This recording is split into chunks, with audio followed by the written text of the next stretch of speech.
La otra mañana, de lunes a viernes de 11 a 1 en Inforradio.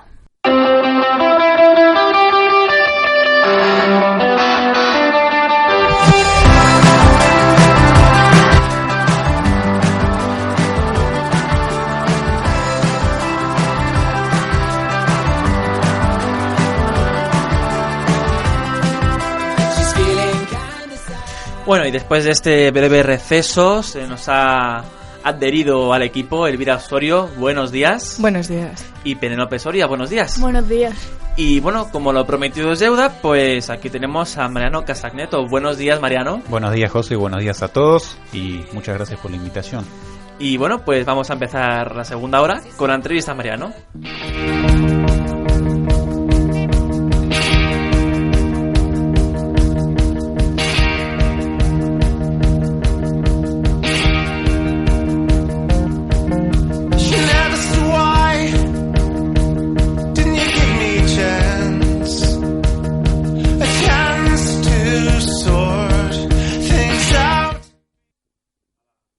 Síguenos en Instagram, Facebook y Twitter como @laotrainforadio.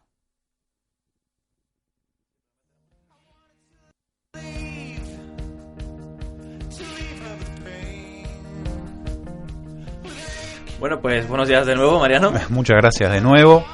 He estado investigando un poquito tu perfil en LinkedIn, que digamos que es inmenso, por decirlo de alguna manera. Bueno, un poquito. Tengo un poquito más de años que ustedes, eso sí, por eso, por ahí, por la trayectoria de vida. ¿No vamos a revelar cuántos años tienes? Sí, por favor, sí. A ver, pero ¿cuántos años tienes? ¿Cuántos años pensás que tengo?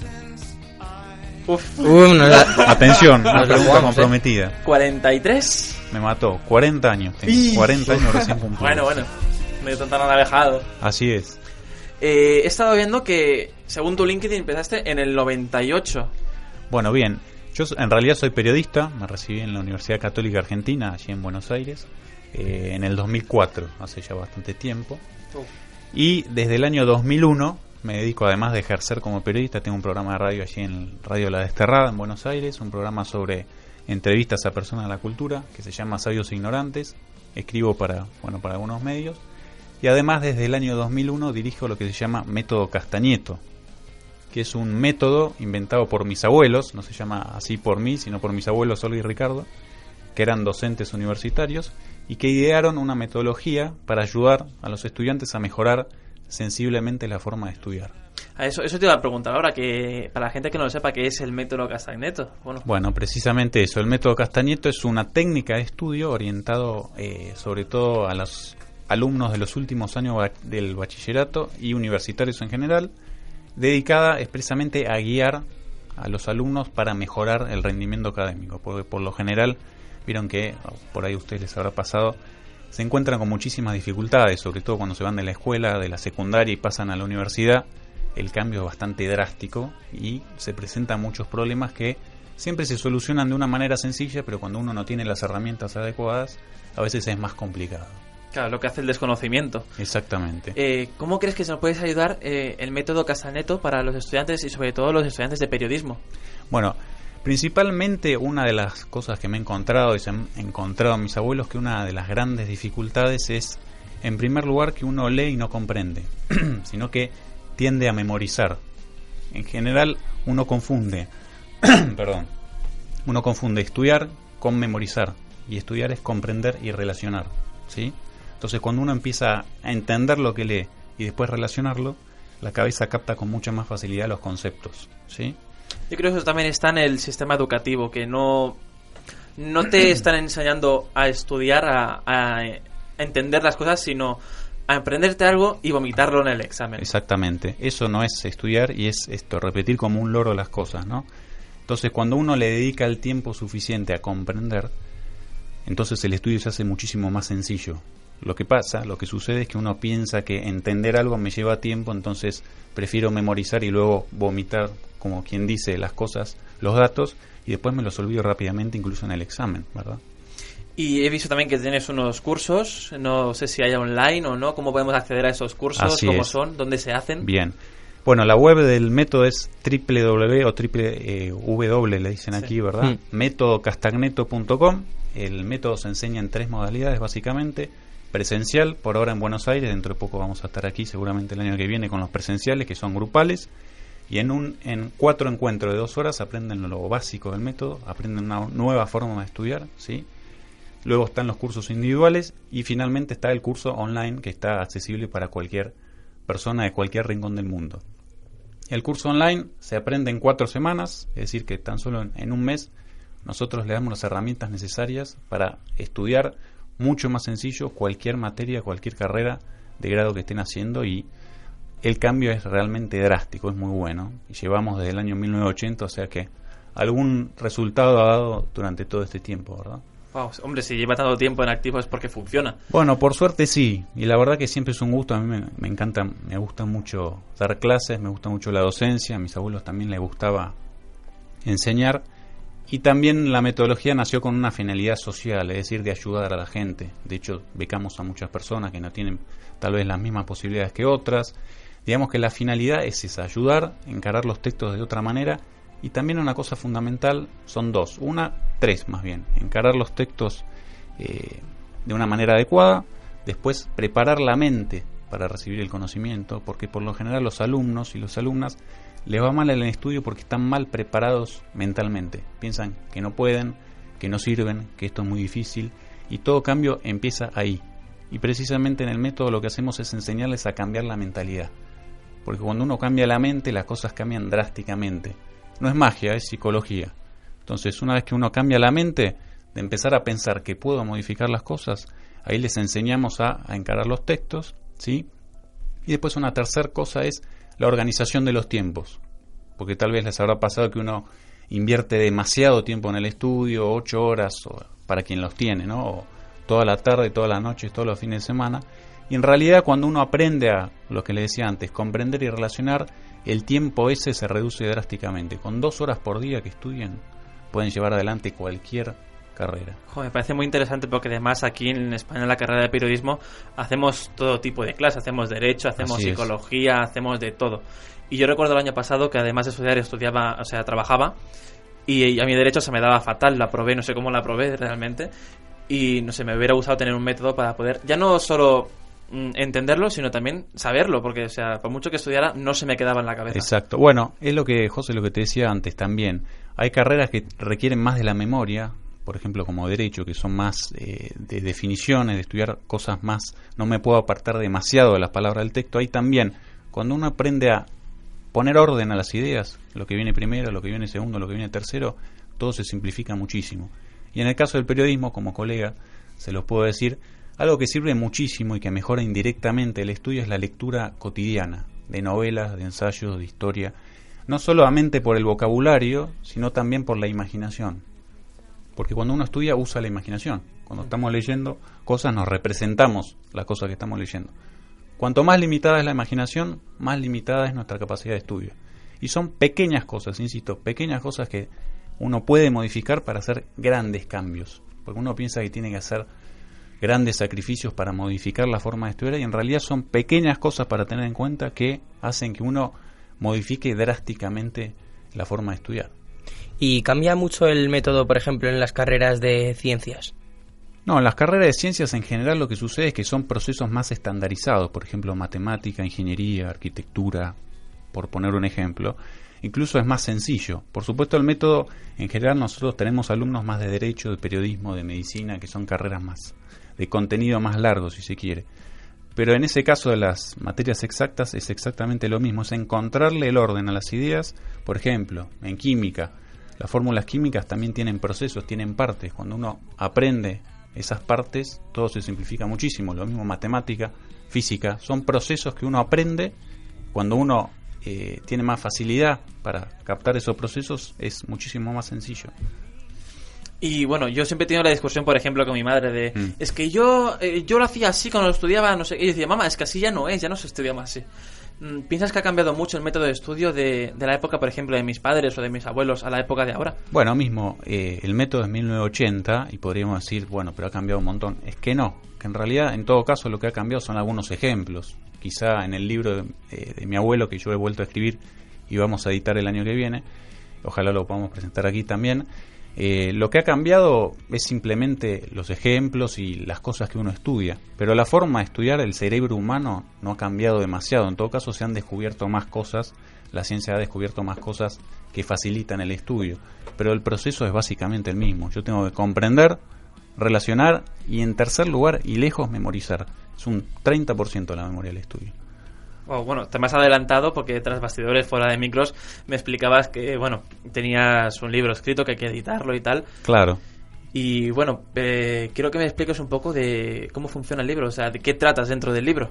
Bueno, dentro del libro lo que tratamos es un poco lo que te conté al principio, no es el método explicado práctico ahí en el libro, porque no es que no lo quiera develar ni mucho menos, porque no hay grandes secretos, sino que una de las cosas buenas que tiene el método, una de las claves, es la tutoría personalizada. Si nosotros en el libro editamos los ejercicios prácticos, no tenemos forma de corroborar si están haciendo bien o no. Entonces, en el libro es una aproximación, es tratar de que los alumnos que lo lean comprendan y entiendan que ellos pueden cambiar radicalmente la forma de estudiar con una actitud mental positiva y luego con pequeños hábitos diarios. Y con eso dan vuelta a la página de una manera extraordinaria. Entonces el libro trata de eso, es un libro breve de unas 100 páginas que, la idea es que se entusiasmen con el estudio, que ese libro, aquellos estudiantes que estén desesperanzados, terminen de leerlo y piensen realmente, puedo cambiar mi forma de estudiar. Pues aquí estamos deseando que saques el libro y que vuelvas aquí el año que viene. Ojalá, sí, claro, es la idea. Que tengamos el libro ya en mano y poder leerlo y saber estudiar. Claro que sí, saber estudiar es una cosa bastante sencilla, pero bueno, la condición fundamental es querer hacer ese cambio, querer. Por una persona que no quiere recibir conocimiento no hay forma de... Exactamente.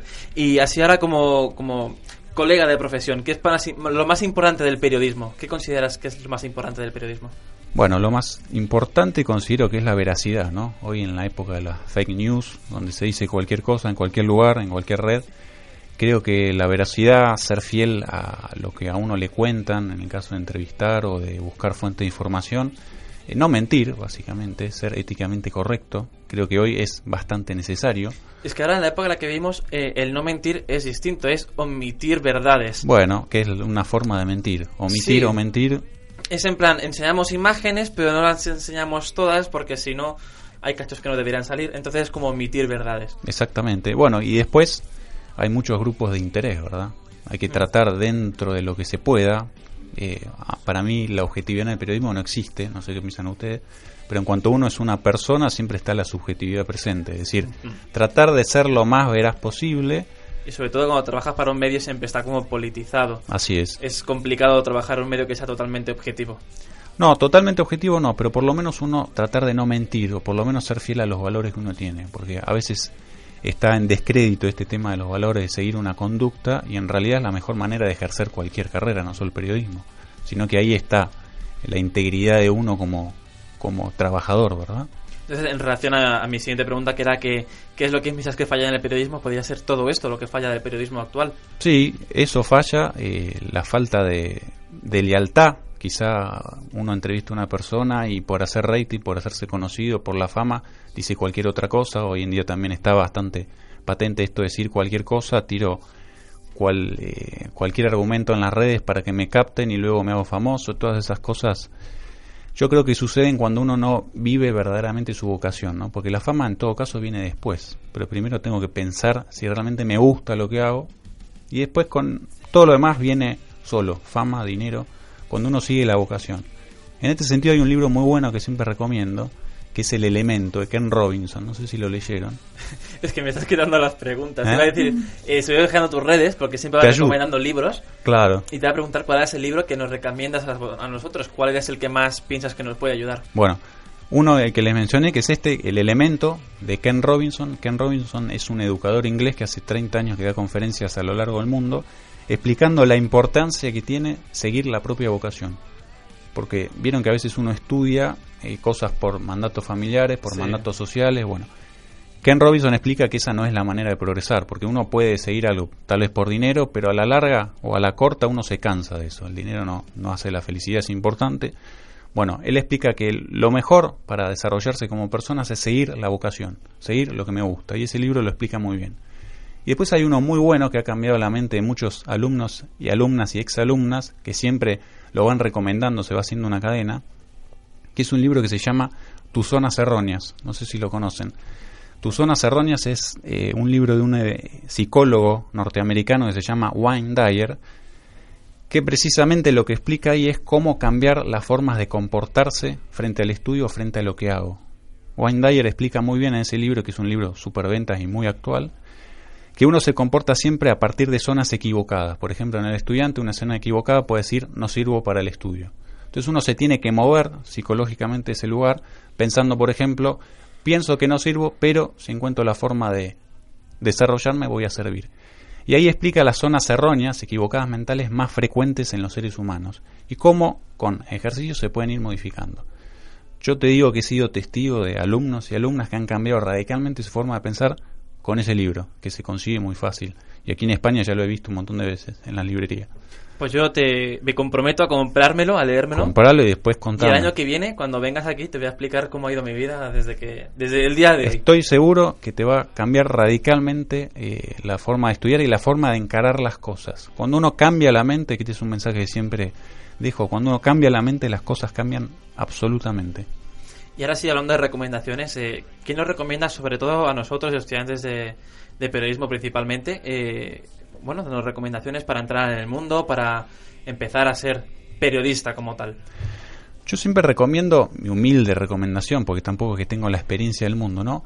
Leer autores que a uno les gusten, cómo escriben, porque una de las cosas que tiene el periodismo es aprender a escribir, ¿verdad? Porque si uno escribe bien, también luego habla bien, tiene recursos. En este sentido, cuando yo estudiaba en la facultad, nos habían dado la autobiografía de Arthur Koestler, que es un escritor húngaro, que tiene 2 tomos con su autobiografía. Él fue reportero, incluso estuvo, creo que en la Guerra Civil Española, si no me equivoco, y tiene una forma de escribir muy acompasada, muy ordenada y muy periodística. Ese es uno de los libros. Y después un escritor francés que se llama André Maurois, que ha incursionado en todos los géneros, tiene cartas, biografías, novelas, teatro, y un montón de cosas más. Y un español que me gusta muchísimo es Enrique Vila-Matas, seguramente lo conocen, que escribe muy bien, tiene una forma muy particular. Enrique Vila-Matas, Rosa Montero, en fin, podríamos hablar horas de libros. Pero esto, leer mucho para tener vocabulario, porque si no, se dice que en general uno usa 200 palabras por día, más o menos, que las va rotando, las va cambiando. El buen periodista yo creo que tiene que tener un rico vocabulario. Y leer de todo, o sea, novela fantástica, novela realista y de historia, de todo. Bueno, en principio lo que uno le guste, ¿no? Pero también hace bien rotar de géneros para ver cómo se escriben distintos géneros. Luego en un periódico, ¿no? Sobre todo en los periódicos, se van a encontrar con que tienen que escribir de distintas cosas. Una de las mejores formas que a nosotros siempre nos recomendaban en la facultad, en la universidad, era lean y lean mucho. Y a veces la excusa es no tengo tiempo para leer. Siempre hay tiempo para leer. En los tiempos muertos, en el metro, en las paradas, entre clase y clase, en el trabajo. Yo mismo en los tiempos muertos leo ahí. No tengo un horario para leer y ahí, se puede aprovechar muchísimo el tiempo. Yo, por ejemplo, siempre tengo el problema ese que dice que no tengo tiempo, pero no es porque no tenga tiempo, sino, por ejemplo, en los ratos muertos me cuesta mucho porque no me concentro. En el metro hay mucho jaleo, mucho sonido y no consigo entrar en el libro. Bueno, tal vez el metro sea una oportunidad también para descansar, porque a veces los estudiantes están ahí a último momento revisando todo, tal vez sea un buen momento para escuchar música. Y en cuanto a la lectura, hay muchos otros momentos muertos del día, quizá entre el programa de radio y programa, en los cortes o mientras almuerzo y estoy solo, mientras voy hacia otro lugar. Y si no tengo tiempos muertos, que es realmente difícil, ponerse un horario diario de unos 10, 15, 20 minutos todos los días, y vas a ver cómo los hábitos se empiezan a incorporar cuando uno comienza. Mi abuelo Ricardo decía que todo es comenzar. Cuando uno empieza algo, uno facilita mucho más las cosas. Es empezar y uno empieza a adquirir los hábitos en la lectura, en el estudio, en lo que sea. Pues nos estamos quedando sin tiempo. Así que para ir acabando vamos a recomendar tus redes sociales. Tienes las redes sociales tanto del libro, del método Contacto y tus redes sociales. Sí, el libro que va a estar el año que viene. Espero poder volver acá para presentarlo. La web es www.metodocastagneto.com. En Facebook también pueden encontrar la fanpage que es Método Castagneto. Estamos en Instagram también como Método Castagneto. Y bueno, en mis perfiles también, Mariano Castagneto. Pues muchas gracias, ha sido un placer inmenso poder tenerte a ti aquí en la otra mañana. Y esperamos que el año que viene vuelvas aquí claro y que sí, con los brazos abiertos. Si me invitan, aquí estaremos. Pues muchas gracias y ha sido un placer total. Gracias a ustedes, José.